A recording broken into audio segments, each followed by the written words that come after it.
Okay, let's go.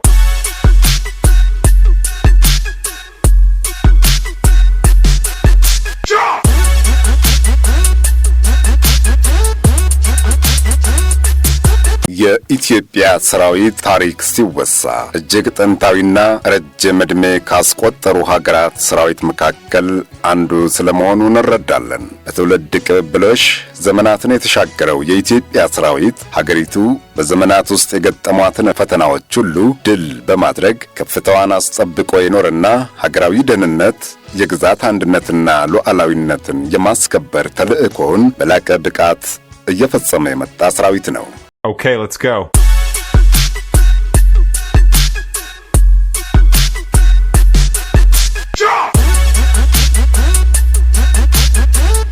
ሰራዊት ለታወቀ ዓላማ ወይም ተልዕኮ የተደራጀ የሰለጠነ የታጠቀና ተልዕኮውን የሚፈጽምበት መርሆች፣ ደንቦች፣ መመሪያዎችና አሰራሮች ያሉት በእዝና ቁጥጥር ስርዓት የሚመራ ኃይል ነው። ሰራዊት እንደ ቡድን የሚያስብ፣ በቡድን አንድነት የሚተማመን፣ በቡድን ተልዕኮውን የሚፈጽም ኃይል ነው። የሚያስመዘግባቸው ድሎችም በተናጠል ሳይሆን በቡድን የተገኙ መሆናቸውንም ያምናል። በመሆኑም በአሸናፊነት ስነ ልቦና የተገነባ የሀገር ወሳኝ ኃይል ተደርጎ ይወሰዳል። በዋናነት ሰራዊት ሀገራዊ አመለካከት ያለው ወጥ የሆነ ተቋማዊ ባህሪን የተላበሰ በግል ሳይሆን በቡድን ሕይወት እየተመራ ሌሎች እንዲኖሩ ለማድረግ መስዋዕትነትን ለመክፈል የተዘጋጀ የሕዝብና የሀገር ምሽግ ነው። ሰራዊት ሀገርን ከማንኛውም የውጭ ወረራ ወይም ጥቃት በመከላከል የሀገርን ሉዓላዊነት፣ ድንበርና የግዛት አንድነትን የማስከበር እንዲሁም የውስጥ ሰላምና ደህንነትን በማረጋገጥ ሀገር የማስቀጠል ተልዕኮ ተሰጥቶታል። ሰራዊት በሀገር ላይ የተደቀኑ ስጋቶችን ከሩቅ የማስቀረትና በጠላት የሚፈጸሙ ትንኮሳዎችን በመቀልበስ የሀገርን ሕልውናና ቀጣይነት የማረጋገጥ ታላቅ ኃላፊነት ተጥሎበታል። የሀገርን ሰላም በማስፈንና ደህንነትን በማረጋገጥ ሕዝብና መንግስት የሚያከናውኑትን የልማት ጉዞ ያለ እንቅፋት እንዲቀጥል በማድረጉ ረገድ ከፍተኛ ኃላፊነት ያለበት ኃይል ነው። በሀገር ውስጥ የጸጥታ ችግሮች ሲከሰቱ ሰራዊቱ ሰላምን የማስፈንና ሕግና ስርዓትን የማስከበር ተልዕኮ በመወጣት ሀገርን የማረጋጋትና ሰላማዊ ሁኔታዎች እንዲፈጠሩ ይተጋል። Okay, let's go.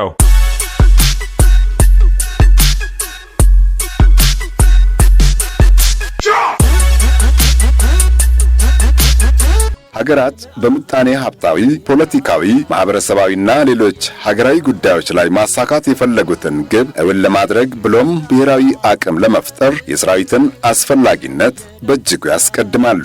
በሌላ በኩል በአንድ ሀገር ላይ ተፈጥሯዊና ሰው ሰራሽ አደጋዎች ሲያጋጥሙ ሰራዊቱ ሕይወትን በማዳን እርዳታ በማቅረብና ፈጣን ምላሽ ከመስጠትም ባሻገር ሊደርስ የሚችለውን ሰብአዊና ቁሳዊ ኪሳራ በመታደግ የሰው ሕይወት እንዳይጠፋና የሀገር ሀብት እንዳይወድም ጉልህ ሚናን ያበረክታል። ሰራዊት የተደመረና የተባዛ አቅም ያለው በልማት ሥራዎች ላይ በንቃት የሚሳተፍ የሥራ ዕድል የሚፈጥር የብቁ አመራር መፍለቂያ የአዳዲስ ቴክኖሎጂና ፈጠራዎች መነሻ ነው። የእውቀትና ሽግግር ማዕከል የልማትና የሰላም መሠረት በመሆን ሀገር ያጸናል። ሰራዊት በሀገር ውስጥ ብቻ ሳይሆን በዓለም አቀፍ የሰላም ማስከበር ተልዕኮዎች ላይ የሀገርን ገጽታ በመገንባት ጭምር መሰል ተግባራትን ያከናውናል።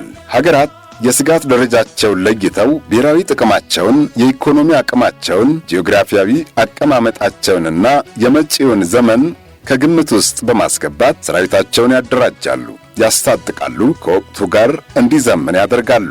ከሚከተሉት የፖለቲካ ርዕዮት አንጻር የሰራዊት ግንባታ አቅጣጫዎች የተለያዩ ቢሆንም የብሔራዊ ጥቅም ማስከበሪያ ቁልፍ ስለመሆኑ ይስማማሉ። ሰራዊት አንድን ሀገር ከውጪ ጠላት በመከላከል የሀገር ሕልውናን ለማስቀጠል፣ ደህንነትን ለማረጋገጥ ብቸኛውና የመጨረሻው መሳሪያ ነው። በተጨማሪም ወታደራዊ ኃይል በዓለም አቀፍ ግንኙነቶች ላይ ተጽዕኖ በማሳደር ብሔራዊ ጥቅሞች እንዲከበሩና የሌሎች መንግስታትን አቋም ለማስቀየር የሚያስችለው ጠንካራ አቅም ነው። ጦርነትን ከሩቅ ለማስቀረት፣ ብሔራዊ ጥቅምን ለማረጋገጥ ብሎም የኃይል ሚዛንን አስጠብቆ ለመዝለቅ ጠንካራ ሰራዊት መገንባት ግድ ይላል። ሰራዊት የሀገርን ሉዓላዊነትና ደህንነትን ከማስጠበቅም ባሻገር የመንግስታት የፖሊሲ ማስፈጸሚያ ሊሆን አይገባውም የሚሉ መከራከሪያዎች ቢኖሩም መንግስት ሕግና ስርዓትን ለማስከበር ሲል በብቸኝነት ኃይልን የመጠቀም ስልጣን የተሰጠው አካል አካል ነው። ሀገራት ለሰራዊት ግንባታ የሚሰጡት ትኩረትና የሚመደቡት በጀት ከጊዜ ወደ ጊዜ እያደገ በመሄዱ ብሔራዊ ጥቅማቸውን ለማስከበር ብሎም በዓለም ስርዓት ላይ ተጽዕኖ ለመፍጠር እንደ ዋነኛ የኃይል አማራጭ አድርገው እየተጠቀሙበት ይገኛሉ። ሀገራቱ በቀጠናቸው ወይም በዓለም አቀፍ ስርዓቱ ላይ አለን የሚሉትን ብሔራዊ ጥቅም ለማስጠበቅ ከፖለቲካዊ ውይይትና ዲፕሎማሲያዊ ግንኙነቶች ጀርባ ወታደራዊ አቅማቸውን በማስገደጃነት ሲጠቀሙበት እየተመለከትን ነው። ተደማጭነትን ይበልጥ ለማሳደግ ደግሞ በየብስ በውሃና በህዋ ላይ ያለን አቅም ማሳደግ ተገቢ ነው። Okay, let's go.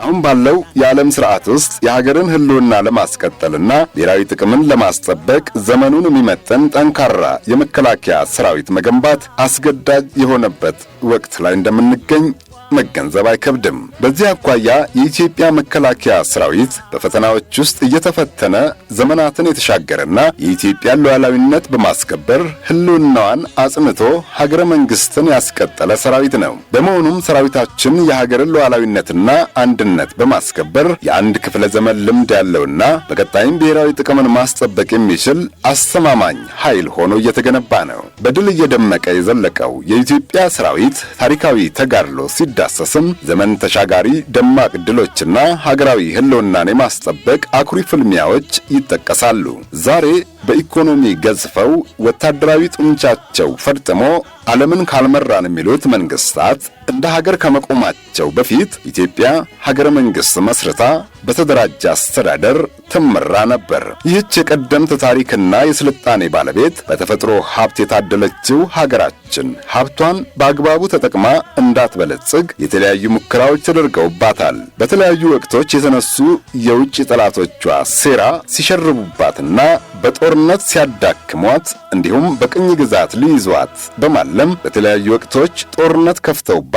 የውስጥ ባንዳና ከሃዲ ልጆቿን በቅጥረኝነት እያስታጠቁና እያደራጁ ሰላሟን ሲያውኩም ኖረዋል። ይሁንና የየዘመናቱ ትውልዶች ሀገራቸውን በጠላት ላለማስደፈር በጀግንነት ተፋልመው የወራሪዎችን ህልም አክሽፈዋል። የኢትዮጵያን ሉዓላዊነትም አስከብረዋል። የዛሬ መሰረት ትላንት ነውና ሀገራችን ከጥንት ጀምሮ ሉዓላዊነቷና የግዛት አንድነቷ ተጠብቆ ዛሬ ላይ እንድትደርስ የየዘመናቱ ሰራዊት የድርሻቸውን አበርክተዋል። ቀደምት አባቶቻችን እንደ ሀገር መከላከያ ሰራዊት ሳይደራጁ ሀገራቸውን የሚወዱ አርበኞች ለፍልሚያ እየተመሙ መሪዎች ክተት እያወጁ ባህር አቋርጠው ድንበር ተሻግረው ወረራ ለመፈጸም የመጡ ወራሪዎችን አሳፍረው መልሰዋል። በዚህም ቅኝ ያልተገዛች አፍሪካዊት ሀገር አድርገው በደም ባጥንታቸው ዘመናትን የሚሻገር ደማቅ ታሪክ መጻፍ ችለዋል። የኢትዮጵያ ዘመናዊ ሰራዊት ግንባታ ገና ከመጀመሩ በ1923 ዓመተ ምህረት በፊት በአፍሪካ የቅኝ ግዛት ማዕበል ውስጥ ኢትዮጵያን ቅኝ ለመግዛት ፋሽስቶች ወረራ በከፈቱ ጊዜ የ5 ዓመቱን የአርበኝነት ትግል የመሩት አዳዲሶቹ የኢትዮጵያ ወታደሮች ነበሩ። ኢትዮጵያ ነጻነቷን ጠብቃ እንድትዘልቅ ያስቻለና የውጭ ወራሪዎችና ተስፋፊዎች ላይ ድል እንድትቀዳጅ ከፍተኛ አስተዋጽኦ ያበረከቱት የሆለታ ገነት ጦር ትምህርት ቤት ምሩቅ መኮንኖች ወራሪዎችን ለመፋለም ሕዝብን ጭምር አሰባብረዋል። Okay, let's go.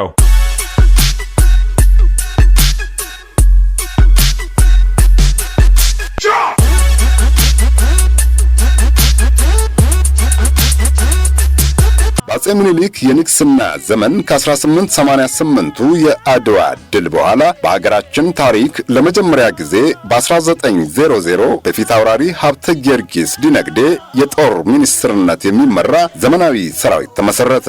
የኢትዮጵያ ሰራዊት በሚኒስትር ደረጃ ከተቋቋመ በኋላ በየጊዜው የሀገራችንን ዳር ድንበር በመጣስ ወረራ ከፈጸሙብን ጠላቶቻችን ጋር በመፋለም በተቀዳጃቸው ድሎች ሉዓላዊነታችን ተከብሯል። ዳር ድንበራችንም ሳይ ሳይደፈር ለዛሬው ትውልድ እንዲሸጋገር ያስቻለው የዚያን ዘመን ሰራዊት ነበር። ሰራዊታችን ለሀገሩና ሕዝቡ ከሚከፍለው ዋጋ በተጨማሪ ለአፍሪካ አልፎም ለዓለምና ለሰው ልጆች ሁሉ ሰላምና ደህንነት የቆመ ሰራዊት ስለመሆኑ በርካታ ማሳያዎችን መጥቀስ ይቻላል።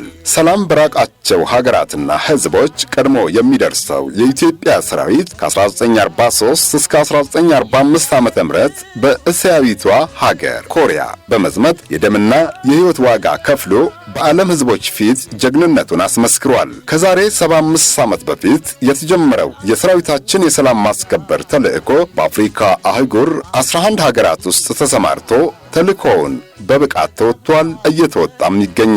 ሰራዊታችን በየጊዜው ራሱን እያደራጀና ከዘመኑ ጋር አብሮ እየዘመነ እንዲሄድ በየዘመናቱ የነበሩ የኢትዮጵያ መሪዎችም የራሳቸውን አሻራ አሳርፈዋል። በ118 ዓመት የታሪክ ጉዞ ውስጥም ለዘመናዊ ሰራዊት ግንባታ ትልቅ ሚና ያላቸው ደንቦች፣ መመሪያዎች፣ አሰራሮች፣ ተቋማት፣ ትጥቆች፣ አደረጃጀቶችን ተግባራዊ በማድረግ ሰራዊቱ ግዳጁን በላቀ ስኬት እንዲያጠናቅቅና ዘመናዊነትን እንዲላበስ ዘርፈ ብዙ ስራዎችን በመስራት ዛሬ ላይ የደረሰ ሰራዊት ነው። በኋላ ቀር መሳሪያዎችና በጥቂት የሰው ኃይል የዛሬ 118 ዓመተ ምህረት የተቋቋመው የኢትዮጵያ መከላከያ ሰራዊት ዛሬ በምድር፣ በአየር፣ በባህርና በሳይበር ኃይሎች የተደራጀና የዘመኑ ቴክኖሎጂ ውጤት የሆኑ ወታደራዊ ትጥቆችን የታጠቀ ግዙፍ ሰራዊት ሆኗል። በእውቀት በአስተሳሰብና በክህሎት እንዲጎለብትም የኢትዮጵያ መከላከያ ዩኒቨርሲቲን ጨምሮ በርካታ ኮሌጆችና ወታደራዊ ማሰልጠኛዎች አሉት። የሰራዊቱን የጤና ዝግጁነት የሚያረጋግጡ ሆስፒታሎችና የሰራዊቱን ኑሮ ምቹ የሚያደርጉ በርካታ የተደራጁ ዘመናዊ የመኖሪያ ካምፖችን መገንባት ተችሏል። በአሁኑ ወቅት ሰራዊታችን በየትኛውም የአየር ጸባይና መልክዓ ምድራዊ ሁኔታዎች እንዲሁም የግዳጅ መልኮች ከሀገር ውስጥ እስከ ዓለም አቀፍ ተልዕኮች መወጣት የሚችል አስተማማኝ ብሔራዊ ኃይል መሆን ችሏል። Okay, let's go.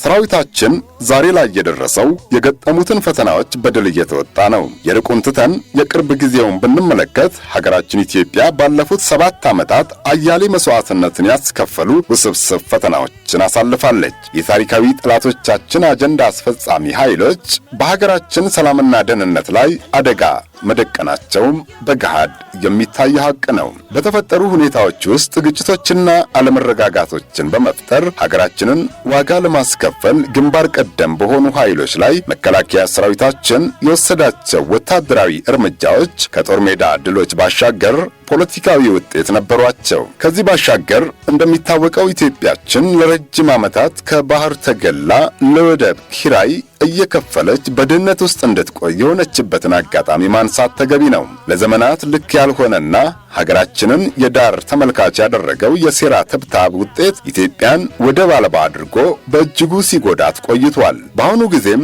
የባህር በር ባለቤት የምትሆንበትን ታሪካዊ ሕጋዊና ተፈጥሯዊ መብቷን ስታነሳ በታሪካዊ ጠላቶቻችን ፊት አውራሪነት አጀንዳችንን ለማደናቀፍ የሚደረገው ጥረት ቀላል የሚባል አይደለም። በእርግጥ ኢትዮጵያ ለባህር በር ባለቤትነት አዲስ አይደለችም። ለበርካታ ዘመናት ስታስተዳድራቸው የነበሩ የባህር በሮችና ባህር ኃይል ነበራት። ነገር ግን በተለያዩ ፖለቲካዊ አሻጥሮችና በአመራሩ ድክመት ሳቢያ ተፈጥሯዊና ሕጋዊ ባለቤትነቷን እንድታጣና እንድትገለል ተደርጋለች።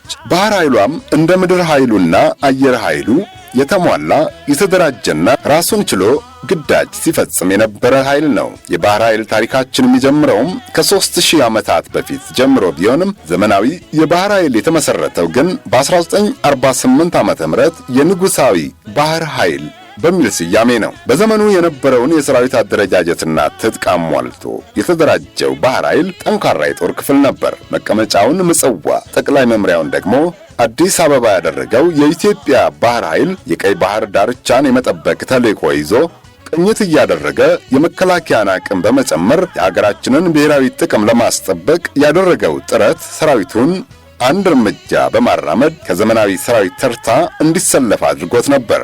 Okay, let's go.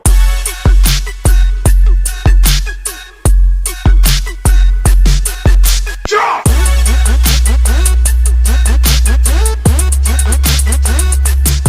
የንጉሱ ስልጣን እስኪያበቃ ድረስ በነበሩ ዘመናትም የሰው ኃይሉ 11500 ያህል ነበር። በትጥቅ ደረጃም በርካታ የቅኝት ጀልባዎችን፣ የቶርፔዶ ጀልባዎችን፣ አነስተኛ ባህር ሰርጓጅ ጀልባዎችን እንዲሁም አንድ ግዙፍ የጦር መርከብ ታጥቆ የነበረ ዘመናዊ ባህር ኃይል ነበር። የአፄ ኃይለ ሥላሴ ስልጣን እንዳበቃም የደርግ መንግስት የባህር ኃይሉን አደረጃጀት በማስፋትና በማጠናከር ዘመናዊ ትጥቆችን በመግዛትና ከወዳጅ ሀገራት ጋር ቁርኝት በመፍጠር በአፍሪካ ተወዳዳሪ የሆነ የባህር ኃይል መመስረት ተችሎ ነበር። በተለይ ከሻቢያ ጋር በተካሄደው ጦርነት የኢትዮጵያን የባህር ግዛት ለማስጠበቅ ከፍተኛ የሕይወት መስዋዕትነት በመክፈል ደማቅ ታሪክ ጽፏል። ኢህአዴግ ወደ ስልጣን መምጣቱን ተከትሎ ባህር ኃይሉ እንዲፈርስና ሀገራችንም ወደብ አልባ እንድትሆን ተገዳለች። እንግዲህ እዚህ ላይ መገንዘብ የሚገባን የኢትዮጵያ የባህር በር ባለቤትነት በርካታ ዘመናትን ያስቆጠረ እንጂ ዛሬ ላይ የተነሳ አዲስ አጀንዳ ያለመሆኑን ነው። በመሆኑም የኢትዮጵያ የባህር በር ባለቤትነት ለረጅም ዓመታት ተዳፍኖ የቆየና ጉዳዩን ማንሳት እንደ ወንጀለኛነት ያስቆጥር የነበረውን አስተሳሰብ በመስበር ሀገራዊ ለውጡን ተከትሎ የመጣ የሀገራችንና የሕዝባችን የህልውና ጉዳይ ሆኗል። በዚህም መሰረት ተቋማዊ ሪፎርሙን ተከትሎ ከተገነቡት ኃይሎች መካከል ባህር ኃይል ይጠቀሳል። አሁን ላይ ባህር ኃይላችን መልሶ ከተቋቋመበት ጊዜ ጀምሮ በርካታ ተግባራትን በመፈጸም እንደ ተቋም በሁሉም አውዶች ተዋግቶ የማሸነፍን ስኬት እውን በማድረግ ላይ ይገኛል። እንደሚታወቀው ኢትዮጵያችን ከ130 ሚሊዮን ሕዝብ በላይ ያላት ግዙፍ ሀገር ሆና ኢኮኖሚዋን በከፍተኛ ሁኔታ በሚጎዳ መልኩ በዓመት በቢሊዮን ዶላሮች ለወደብ ኪራይ የከፈለች ህልውናዋን ስታስቀጥል ቆይታለች። በተለይ አሁን በውሃ ላይ የሚጓጓዘው የወጪና ገቢ ንግዷ በከፍተኛ ሁኔታ እያደገ በመምጣቱ አንድ ብቻ ሳይሆን 2-3 ወደብ እንዲኖራት የምትገደድበት ጊዜ ላይ ደርሳለች። የባህር በር ለሀገር የሚያበረክተው ኢኮኖሚያዊ፣ ፖለቲካዊና ወታደራዊ ጥቅም የማይተካ ሲሆን የውጭ ገቢ ንግዱ የሚሳለጥበት መስመርም ነው። በመሆኑም የባህር ኃይልን ጨምሮ ወታደራዊ የጦር ሰፈሮችን በመመስረት ከውሃ አካላት ሀገራችን ልታገኝ የሚገባትን ጥቅም ማስጠበቅ የሚቻልበትን ሁኔታ መፍጠርም ከተገቢ በላይ ነው። Okay, let's go.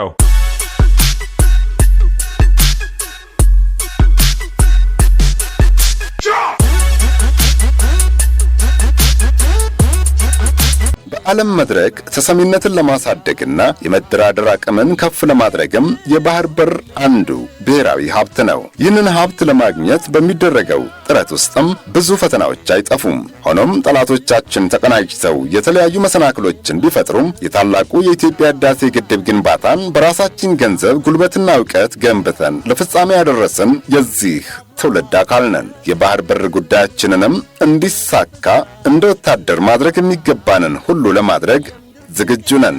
ሰራዊታችን እያካሄደ የሚገኘውን ጠላትን አድኖ የመደምሰስ ተጋድሎ አጠናክሮ በመቀጠል አስተማማኝና ዘላቂ ሰላም የማስፈን ተልእኮውን በብቃት ይወጣል። ሀገራዊ የማንሰራራት ጉዞም ተጠናክሮ እንዲቀጥል አስፈላጊውን መስዋዕትነት መክፈል ወቅታዊነቱ አሻሚ አይደለም። ደጋግመን እንዳየነው ሀገራችን ኢትዮጵያ በውስጥና በውጭ ጠላቶቻችን በተቀነባበረ ሴራዎች ሳቢያ በርካታ ፈተናዎችን አሳልፋለች። የህልውና ጉዳይ ተደርገው ከሚወሰዱት ብሔራዊ ጥቅሞቻችን ውስጥ አንዱና ዋናው ጉዳይ የሀገርን አንድነት ማስቀጠልና የውስጥ ሰላምን ማረጋገጥ ነው። የውስጥ ሰላምን ማረጋገጥ ለድርድር የማይቀርብ በመሆኑም ሰራዊታችን የተከፈተብንን ጦርነት ለመቀልበስ ከፍተኛ ዋጋ ከፍሎ ሀገሩን አጽንቷል፣ እያጸናም ይገኛል። ሰራዊታችን ባለፉት ተከታታይ ዓመታት ደከመኝ ሰለቸኝ ሳይል ተከታታይ ግዳጆችን እየፈጸመ ነው። ይህንንም አጠናክሮ በመቀጠል የጠላቶቻችንን ህልም በማክሰም የሀገራችንን ሰላም በአስተማማኝ መልኩ